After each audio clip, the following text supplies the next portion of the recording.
আমাৰ BTCৰ সন্মানীয় চিফ হাগ্ৰামা মহিলাৰ ছাৰৰ সহধৰ্মিনী শ্ৰীমতী শেউলী মহিলাৰীৰ গাড়ীত দুৰ্বৃত্তই আক্ৰমণ কৰা ঘটনাক আমি কেন্দ্ৰীয় যুৱ BPFৰ তৰফৰ পৰা তীব্ৰ ভাষাৰে আমি গৰিহণা দিছোঁ। এতিয়া কিছুমানে আমাৰ BTC অঞ্চলত আকৌ মানে অশান্তি সৃষ্টি কৰাৰ কাৰণে অহৰহৰ চেষ্টা চলাই আছে। এই দুষ্কৃতিকাৰীসকলক চিনাক্ত কৰি পেলাই যাতে প্ৰশাসনে ব্যৱস্থা লয়, এইটো আমি কেন্দ্ৰীয় যুৱ BPFৰ তৰফৰ পৰা আমি দাবী জনাইছোঁ। চবেই জানে যে যোৱা 2019 চনৰ যি BTC ইলেকশ্যন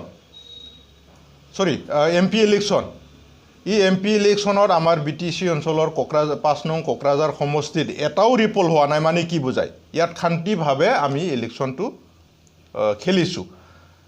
আৰু তাৰ আগত যি 2016ৰ যি MLA ইলেকশ্যন, তাতো শান্তিভাৱে ইলেকশ্যনটো গৈছে।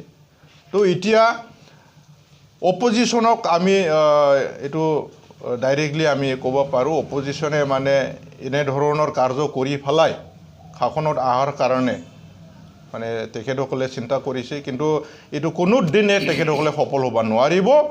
যে ৰাইজে কাক ভোট দিব ৰাইজে থিৰাং কৰি থৈছে অলৰেডি। তো আমি এনেধৰণৰ কাৰ্যৰ পৰা বিৰত থাকিবৰ কাৰণে অপজিশ্যনক আমি অনুৰোধ জনাইছোঁ।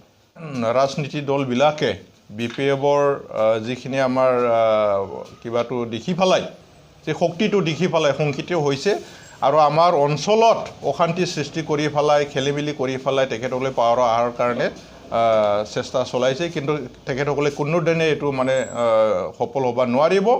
তো আমাৰ BTC চিফ হাগ্ৰামা মহিলাৰ ছাৰৰ নেতৃত্বত আমাৰ অঞ্চলত যিখিনি আমাৰ উন্নতি হৈছে, আমাৰ অঞ্চলত যি শান্তি পৰিৱেশ আহিছে, তো ইয়াৰ কাৰণে আমি ডাঠিকে ক'ব পাৰোঁ আগন্তুক দিনত BPF দলে আকৌ চৰকাৰত আহিব আৰু মহিলাৰ ছাৰে আকৌ চিফ হ'ব।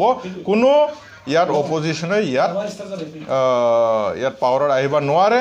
আমাৰ AGP BJP BPF ইয়াত এলায়েন্স থাকিব আৰু আমি একতাৰে আমি আগন্তুক BTC নিৰ্বাচন আমি খেলিম।